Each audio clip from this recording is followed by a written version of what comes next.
জিঙ্কি, শুনেছ ও পাহাড়ের ওকারে নাকি একটা জ্বলন্ত পাথর আছে? জ্বলন্ত পাথর? ওটা তো ভয়ানক, কেউ কাছে গেলেই গরমে পুড়ে যায়। আমি যাব, আমি লুম্পু, ভয় মানি না, চল।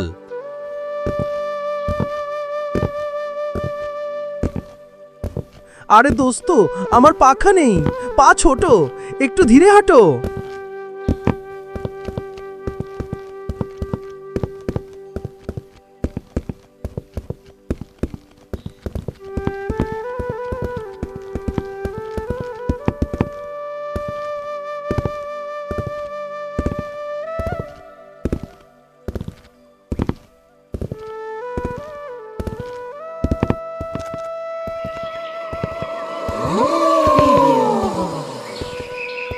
ইস, এই জঙ্গলে কেমন কেমন শব্দ হচ্ছে।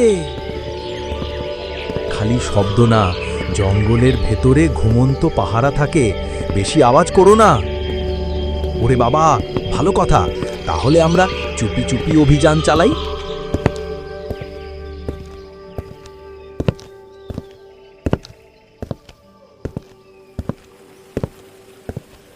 ওই দেখো, আকাশ কালো হয়ে যাচ্ছে। আমরাও কালো মেঘের ভেতর ঢুকছি। এই হালকা বাতাসটা কিন্তু ঝড় হয়ে উঠতে পারে।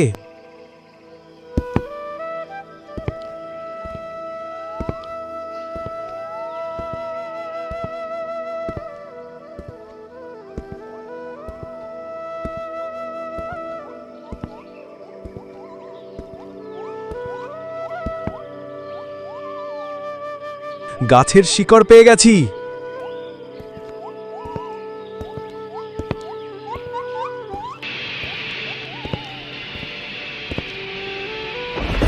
আহ!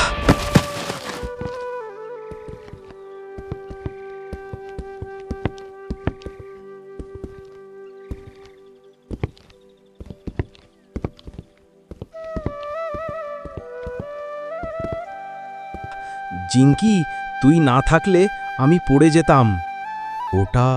ওটাই কি জ্বলন্ত পাথর? হ্যাঁ, আর তার সামনে একটা কথা।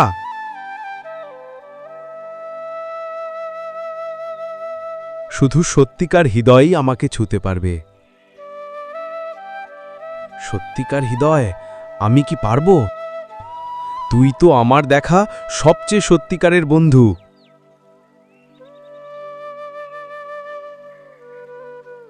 আমি পাথরের দিকে এগোচ্ছি।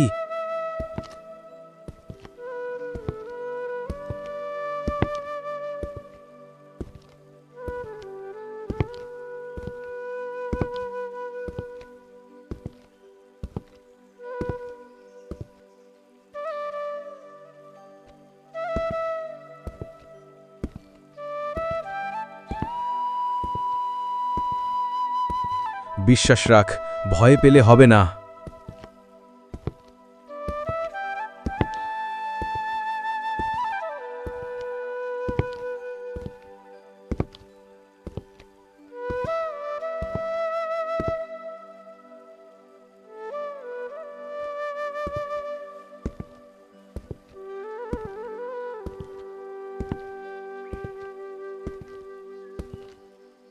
ওগো, পাথরটা গরম হয়ে উঠছে।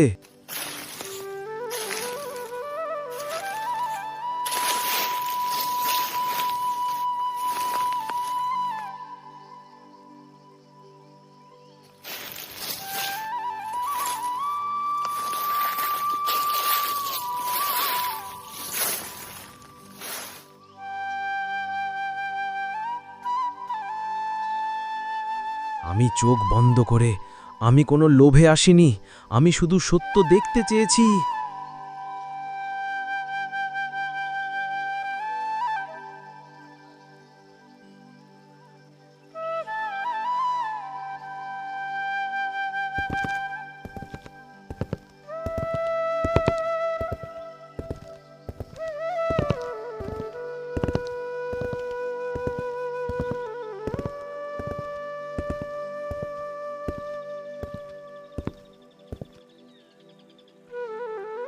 সত্যি গুড্ডু, তুই পারলি, তুই আসল সাহসী। এখন সবাইকে বলতে পারবো সত্যি আর সাহস থাকলে জ্বলন্ত পাথরও নরম হয়ে যায়। আর একটা কথা, যে বন্ধু ঝড়েও পাশে থাকে সেই আসল হিরো। দুজন হেসে পড়ে, স্ক্রিনে রঙিন আলো। জিঙ্কি তুই বল না। না গুড্ডু তুই বল। না না তুই বল। আরে থাম তোরা, তোদের দ্বারা কিছুই হবে না, আমি বলতেছি, খাড়া। দিলীপ দাদা, কেমন হয়েছে? ভালো লাগলে জানিও দিও। আর ও হ্যাঁ, বৌদিকে দেখাতে ভুলবেন না কিন্তু।